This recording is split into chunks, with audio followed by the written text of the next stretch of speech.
रहा सवाल उत्तर प्रदेश के मुख्यमंत्री का, मैं फिर से कह रहा हूं कि आप धर्मगुरु भी हैं, आप योगी भी हैं और आप एक नेता भी हैं। क्या आपको ये जेब देता था कि असेंबली में खड़े होकर आप बोलते कि हम मिट्टी में मिला देंगे?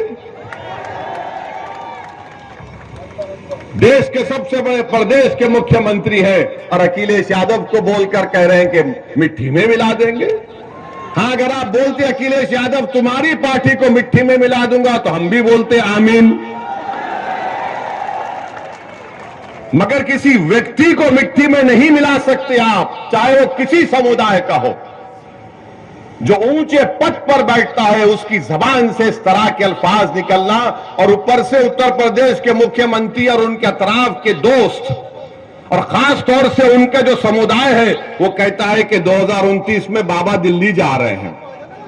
तो भाई, ख्वाब देखने में कोई बुराई नहीं है, आप ख्वाब देखिए, मगर अगर आप ये देख रहे हैं कि दिल्ली जाऊंगा तो फिर इस तरह के अल्फाज अगर आप इस्तेमाल करेंगे तो जिंदगी भर वो वीडियो लोग दिखाते रहेंगे कि वो शख्स है जिसने विधानसभा में खड़े होकर इस तरह की वाहियात बात की थी।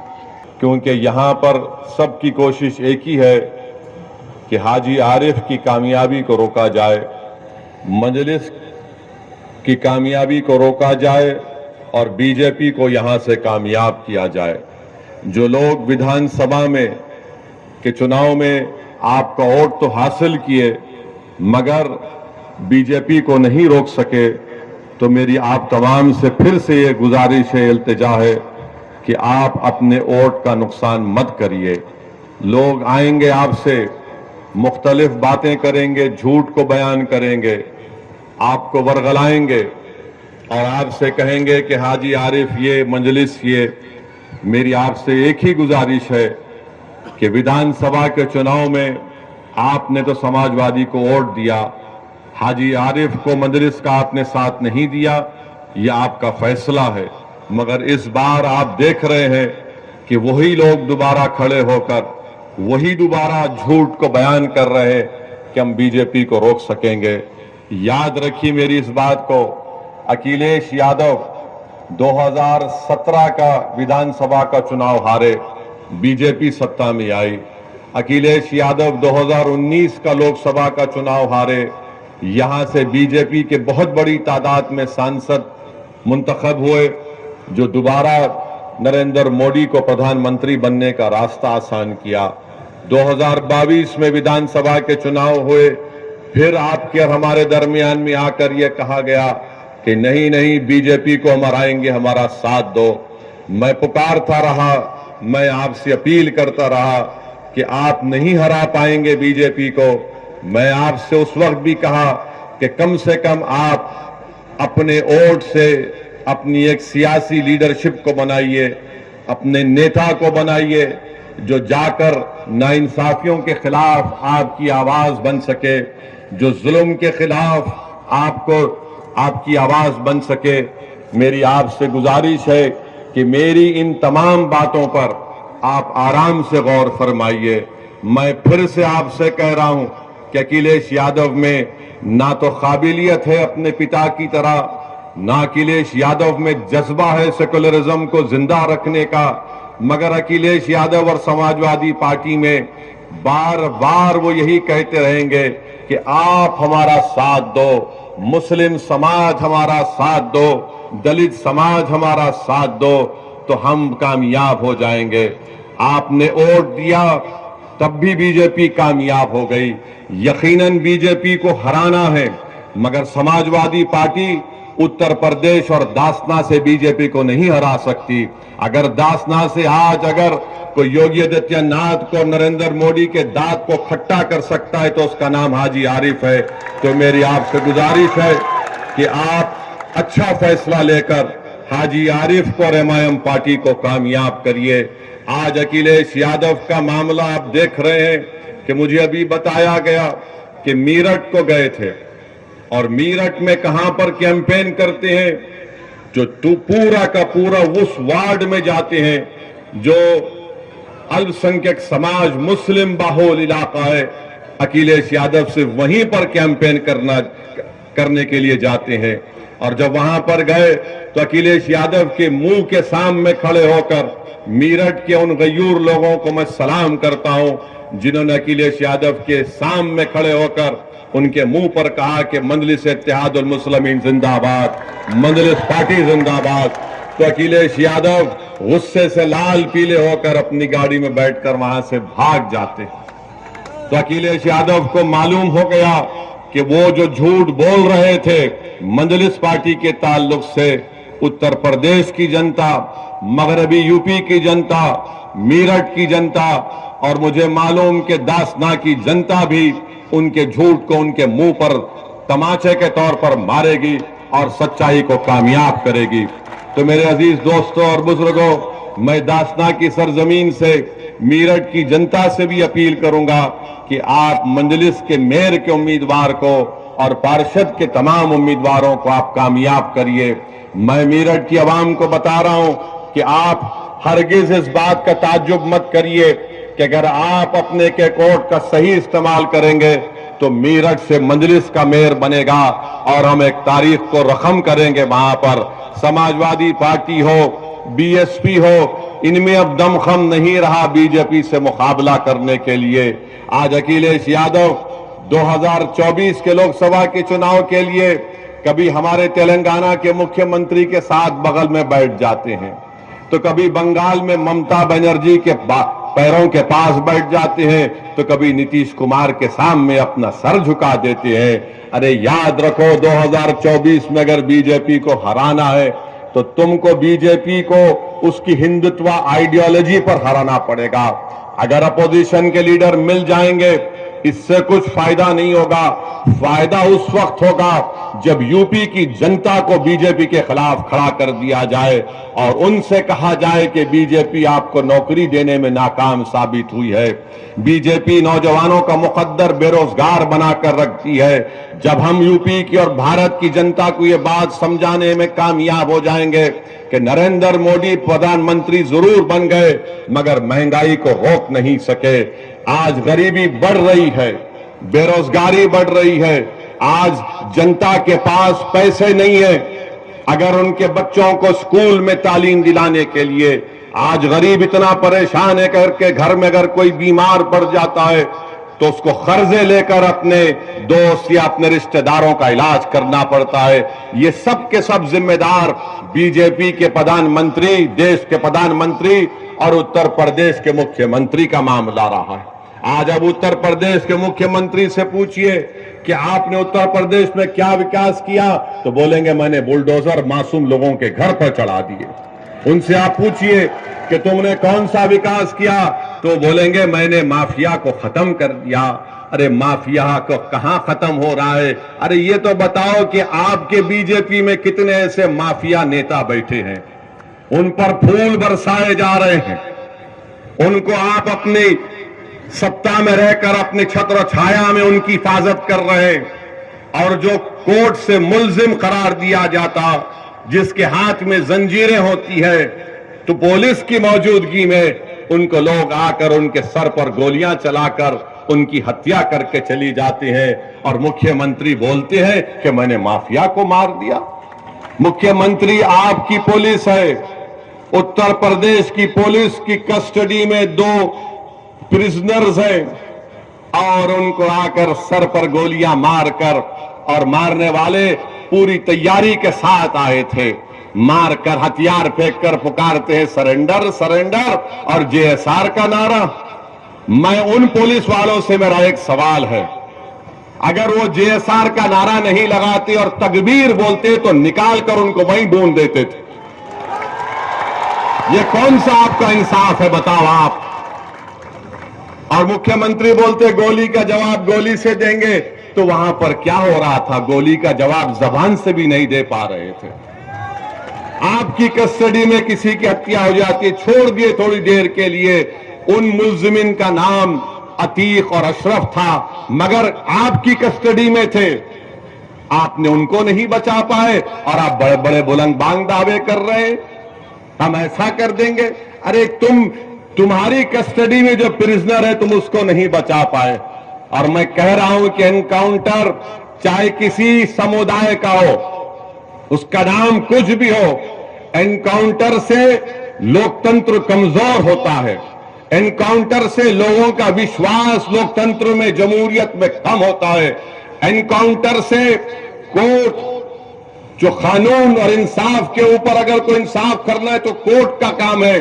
जनता का एतमाद कोर्ट से कम हो जाएगा, जनता का एतमाद पुलिस से कम हो जाएगा, क्योंकि अगर कोई सत्ता में बैठ कर ये तय करेगा कि कोर्ट फैसला नहीं देगा, मैं गोली से इंसाफ करूंगा, तो जमहूरियत खत्म हो जाएगी।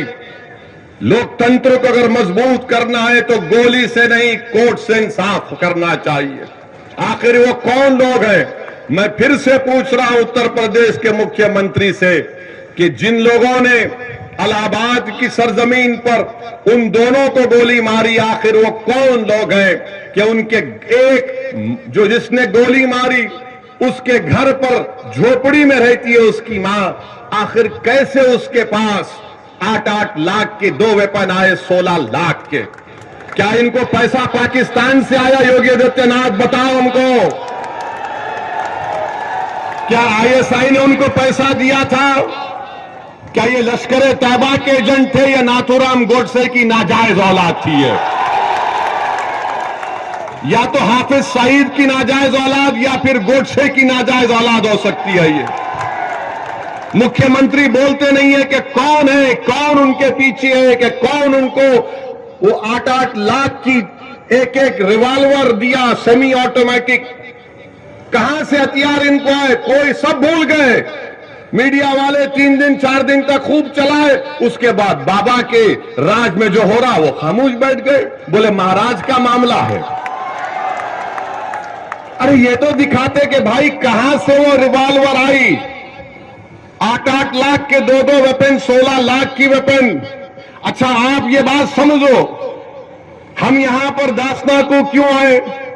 एक तो हाजी आरिफ, हम उनको बहुत मोहब्बत करते, बहुत चाहते उनको।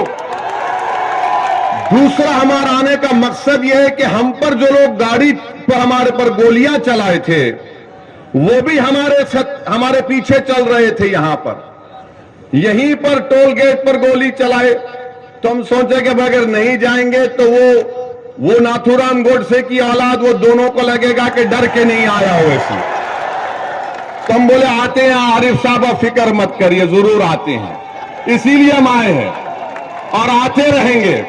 हम इन नाजायज नाथूराम गोडसे के औलाद को कहना चाहेंगे कि गोलियों से हम डरने वाले नहीं हैं। मौत से डरने वाले का नाम असदुद्दीन ओवैसी नहीं है। जो वक्त मेरी मां ने मुझे पैदा किया वो वक्त अल्लाह ने तय किया। जिस वक्त इस दुनिया से हमारी आंख बंद होगी वो वक्त भी अल्लाह तय करेगा। और अगर अल्लाह हमारी जिंदगी में शहादत लिखा है तो अल्लाह का लाख लाख शुक्र कि हम मौत अगर जिंदगी में आ जाए और शहीद बन के जाएंगे तो इससे बढ़ के इनाम इस गुनाहगार को क्या मिल सकता है? मगर तुम्हारी गोलियां, तुम्हारी ताकत, तुम्हारा जुल्म हमारी आवाज को दबा नहीं सकेगा। हम जालिम को जालिम बोलेंगे और तुम्हारी गोलियों का जवाब हम सीना तान कर मुकाबला करेंगे, मगर अपने सरों को नहीं झुकाएंगे। तो मेरे अजीज दोस्तों और बुजुर्गों, आपसे यही इल्तिजा और गुजारिश है कि आप अपने वोट का सही इस्तेमाल करिए। आप खुद अपने दिल पर हाथ रखकर बताइए कि अगर हाजी आरिफ चेयरमैन होगा, हमारी बहन चेयरमैन बनेगी इंशाअल्लाह, तो आप बिला झिझक इनको चेयरमैन के तौर पर नहीं देखेंगे, बल्कि अपने भाई के तौर पर, अपना रहबर के तौर पर, एक मदद करने वाले के तौर पर आप देखेंगे। वो गलती मत करिए जो आपने विधानसभा के चुनाव में की थी और आपने समझा कि अखिलेश भैया भाजपा को हराएंगे। अखिलेश भैया नहीं कर सकते। वो बेचारे गम के पैंडल साइकिल पर मार रहे हैं, गम के पैंडल साइकिल पर मार रहे हैं। उस साइकिल के टायरों में एक नहीं 3-3 पंक्चर हाजी आरिफ कर चुके हैं। तो आपसे अपील है कि पतंग के निशान पर बटन दबाइए। और अल्हम्दुलिल्लाह अभी हाजी आरिफ साहब ने जिक्र किया कि उन्होंने कई डेवलपमेंट के, तरक्की के, विकास के काम करवाए। आप ये देखते हैं कि उन्होंने अभी कहा कि क्लीनलीनेस में, स्वच्छता में पूरे उत्तर प्रदेश में सबसे पहला नंबर दासना को मिला है। अब बताओ योगी आदित्यनाथ इसका भी जिक्र कर देते, ये भी बोल देते, मगर अल्फाज में कंजूसी है। मुख्यमंत्री की जबान से हाजी तो छोड़ो, आरिफ भी नहीं निकलेगा। दासना तो निकलना चाहिए था, बोलना चाहिए था कि देखो दासना ने वो काम किया, मगर नहीं बोल सकते। फिर आप अभी हाजी आरिफ ने बताया कि यहां पर महिलाओं के लिए उन्होंने ई रिक्शा की फ्री सर्विस को रखा है। मैं अल्लाह से दुआ करता हूं कि अल्लाह इनसे और खैर का काम ले। फिर आपने ये भी बताया कि पुल बनाया, मखदूम साहब का पुल बनाया, लाइब्रेरी की तामीर हो गई, 204 फ्लैट मुस्तहक गरीबों को दिए गए हैं और 1000 मकान तैयार मुकम्मल हो चुके हैं। ये तमाम काम हाजी आरिफ की मेहनत और जुस्तजू की वजह से यहां पर हुए हैं, क्योंकि आपने उनको वोट देकर कामयाब किया था। अब आइंदा 5 साल के लिए और भी बहुत से विकास के, डेवलपमेंट के काम करना बाकी है। मेरी आपसे एक दर्दमंदाना अपील है कि आप अपना एक एक वोट यहां पर मंजलिस के उम्मीदवार हमारी बहन को, जिनका इंतखाबी निशान पतंग है, पतंग के निशान पर बटन दबाइए। रहा सवाल उत्तर प्रदेश के मुख्यमंत्री का, मैं फिर से कह रहा हूं कि आप धर्मगुरु भी हैं, आप योगी भी हैं और आप एक नेता भी हैं। क्या आपको ये जेब देता था कि असेंबली में खड़े होकर आप बोलते कि हम मिट्टी में मिला देंगे? देश के सबसे बड़े प्रदेश के मुख्यमंत्री हैं और अखिलेश यादव को बोलकर कह रहे हैं कि मिट्टी में मिला देंगे। हां, अगर आप बोलते अखिलेश यादव तुम्हारी पार्टी को मिट्टी में मिला दूंगा तो हम भी बोलते आमीन। मगर किसी व्यक्ति को मिट्टी में नहीं मिला सकते आप, चाहे वो किसी समुदाय का हो। जो ऊंचे पद पर बैठता है उसकी जबान से इस तरह के अल्फाज निकलना, और ऊपर से उत्तर प्रदेश के मुख्यमंत्री और उनके अतराफ के दोस्त और खास तौर से उनका जो समुदाय है वो कहता है कि 2029 में बाबा दिल्ली जा रहे हैं।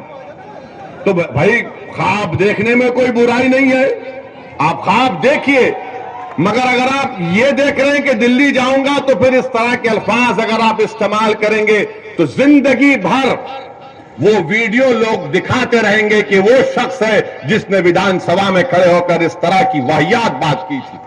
तो मेरे अजीज दोस्तों और बुजुर्गों, जो बड़ा बड़ा नरेंद्र मोदी आजकल बोलते हैं पसमानदा मुसलमान, पसमानदा मुसलमान, हम भारत के प्रधानमंत्री से और उत्तर प्रदेश के मुख्यमंत्री से पूछना चाहते हैं, क्या यह सच नहीं है कि हायर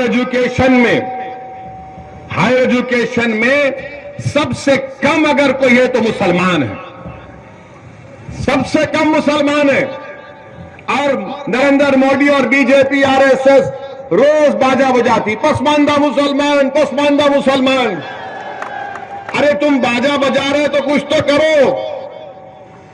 भारत सरकार का डेटा, आज इंडियन एक्सप्रेस में एक आर्टिकल छपा है, भारत सरकार का डेटा बता रहा है कि पूरे देश में जो हायर एजुकेशन में यानी 12वीं 12th क्लास के बाद जो एनरोलमेंट होता है, किसका हुआ है? दलितों का 4%, आदिवासियों का 11%, ओबीसी का 4%, अपर कास्ट लोगों का 13% और मुसलमानों का 8% कम हुआ है पूरे भारत में।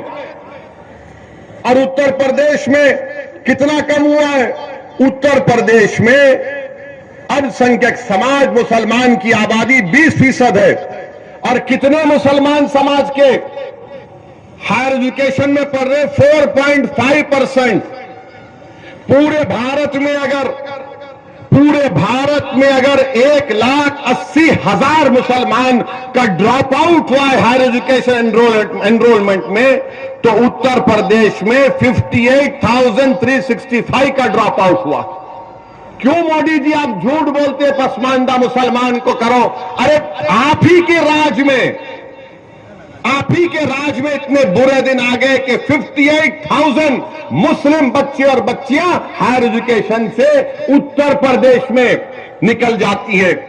सिर्फ 4% हायर एजुकेशन में।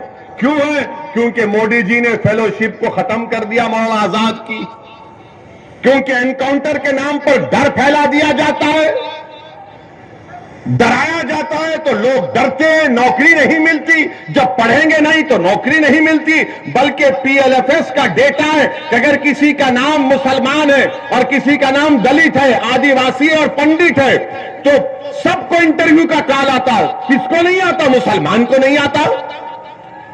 ये सच्चाई को बयान कर रहा हूं। और ये समाजवादी कांग्रेस के लोग वैसी भड़काऊ भाषण देता। अरे मेरा भड़काऊ भाषण नहीं होता है, मैं सच्चाई को बयान कर रहा हूं, डेटा की बुनियाद पर बयान कर रहा हूं। तुम सच्चाई को कबूल नहीं करना चाहते। एक तो भारत के प्रधानमंत्री और उनकी पार्टी बोलती सबका साथ, सबका विकास, सबका विश्वास। कहां का सबका साथ हो रहा है? उत्तर प्रदेश में जहां से प्रधानमंत्री एमपी हैं, उस प्रदेश में 58,365 मुसलमान हायर एजुकेशन में ड्रॉप आउट है। क्यों आपने स्कॉलरशिप नहीं देते? और बोले जाते और फिर अखिलेश यादव, बहुजन समाज, ये कांग्रेस, नहीं वो ऐसी वोट काटता है। अरे इसमें क्या है बताओ? तुम मुंह क्यों नहीं खोलते इसके बारे में? एनकाउंटर हुआ तो मुंह नहीं खोलते। मगर मेरे अजीज दोस्तों और बुजुर्गों, इसीलिए हम आपसे कह रहे हैं कि आपको अपने जमीन से अपने नेता को बनाना है। मैं दासना को आया, यूपी को आया, आता रहूंगा। आप जो फैसला लो मैं तो आता रहूंगा। अगर आप इसको कहेंगे कि ये एक तरफा मोहब्बत है तो यकीनन एक तरफा मोहब्बत है। मैं आपसे कुछ नहीं चाहता, मैं सिर्फ ये चाहता हूं कि आप एक सियासी ताकत बनिए, अपनी एक सियासी आवाज को मजबूत बनाइए। याद रखो, आसमानों से कोई उतर कर आने वाला नहीं है, जमीन से आपको अपना नेता बनाना पड़ेगा। मैं अपने आप को नेता बनाने नहीं आया हूं। मैं चाहता हूं कि आपकी आवाज, आपकी वोट की ताकत और अहमियत बने। आप बताओ कि क्या हो रहा है उत्तर प्रदेश में। अब तो महिलाओं को लेडी डॉन मीडिया लिखती है, महिलाओं को दिखाकर मीडिया दिखाता है लेडी डॉन। अब वो दिन दूर नहीं है कि जब एक 12 साल के बच्चे को बताया कि कहा जाएगा ये बच्चा डॉन, महिला डॉन, बच्चा डॉन। अब वो दिन भी दूर नहीं है कि अगर किसी का बच्चा अपनी मां के कोख से पैदा हुआ तो ये रोता हुआ बच्चा बड़ा होकर डॉन बनेगा। मीडिया को रोटी सेकना है। और भारत के प्रधानमंत्री तो माशाल्लाह उसमें तेल डालने का काम करते हैं। केरल में एक पिक्चर रिलीज हुई और उसके ऊपर प्रधानमंत्री कह रहे हैं भाइयों बहनों पिक्चर देखो। अरे देश के प्रधानमंत्री हैं आप या तो पिक्चर के प्रमोटर हैं आप? मानता हूं कि भारत के प्रधानमंत्री की तरह कोई एक्टिंग नहीं कर सकता। अखिलेश भी कोशिश कर रहे हैं मगर फ्लॉप हो रहे हैं। वो कांग्रेस के नेता जो पूरा देश फिरे वो भी कोशिश किए मगर इनकी एक्टिंग के सामने सब फ्लॉप हो रहे हैं। मैं तो समझता हूं कि दुनिया के जितने फिल्म स्टार हैं वो खुश होते हैं कि भाई वो इसको यहीं रखो, यहां आ गया तो हमारी दुकान बंद। आप भारत के प्रधानमंत्री रहकर बोलते हैं पिक्चर देखो। भारत के प्रधानमंत्री आप नहीं जानते क्या? मैं आपको हिस्ट्री, तारीख बता रहा हूं। हिटलर ने 70 लाख यहूदियों को खत्म किया था। 70 लाख यहूदियों को हिटलर ने खत्म किया था। कैसे खत्म किया था? इसने अपने दौर में कहा था कि यहूदियों के खिलाफ गाली गलौज करो, हेट स्पीच दो कि ये जर्मनी से मोहब्बत नहीं रखते, ये आर्यन रेस से नहीं है, ये जर्मनी के गद्दार हैं। फिर हिटलर ने क्या किया? पिक्चर बनाना शुरू किया। 1940 में हिटलर ने पहली पिक्चर बनाई थी यहूदियों के खिलाफ। उसका जर्मन लैंग्वेज से अगर ट्रांसलेशन तर्जुमा करेंगे तो उसका पिक्चर का नाम था द इटर्नल जू। उसमें क्या दिखाया गया? ये यहूदी जर्मनी के गद्दार हैं। ये जर्मनी के अंदर घर के दुश्मन है। देश के प्रधानमंत्री, जर्मनी की तारीख आपके सामने है, जर्मनी की तारीख आपके सामने है, उसको आप नजर रखो। आप इस देश को, ये बहुत बड़ा देश है, इस देश की खूबसूरती, इसका कल्चर है, इसका मजहब है, इसकी जबानें हैं। वो पिक्चर को दिखा रहे, अरे पिक्चर बनाने वाला कितना कमजर्फ है। पहले कहा कि 32,000 महिला आईसीस में चले गई, जब कोर्ट में केस गया तो कहा कि सिर्फ तीन। अरे वो गई तो तुम क्या पिक्चर बनाकर पूरे बुर्खापोश खवातीन को बदनाम करोगे? तुम क्या पूरे समुदाय को बदनाम करोगे? और भारत में जितने मुसलमानों के मजहबी तंजीमें हैं, उन सब ने आईसिस के खिलाफ फतवा दिया, कहा यह दहशतगर्द है, आतंकवादी है। तुम वो नहीं दिखाते। और किसी ने हमसे कहा कि उस पिक्चर में वैसी तुम्हारी तकरीर भी दिखाई गई। तो हम मानते हैं कि हमारी तकरीर को सुने बगैर हमारे दुश्मन का भी पेट में दर्द नहीं कम होता। इनको लगता है कि जब तक ओवैसी का भाषण नहीं सुनेंगे हम में मर्दानगी नहीं पैदा होगी। तो सुनो, सच्चाई पर मुमन्नी है, झूठ पर हम नहीं बोलते, लंबी लंबी नहीं छोड़ते। भाइयों बहनों, 15 लाख आ जाएगा। भाइयों बहनों, हर साल 2 करोड़ नौकरियां मिलेंगी, अच्छे दिन आ जाएंगे। तो ये पिक्चर बना रहे हैं। अरे महंगाई पर पिक्चर बनाओ, किसान को फर्टिलाइजर नहीं मिल रहा है, नहीं बनाएंगे। अरे पिक्चर बनाओ कि घर में गरीब के पास पैसे नहीं है, सेविंग्स खत्म हो रही है।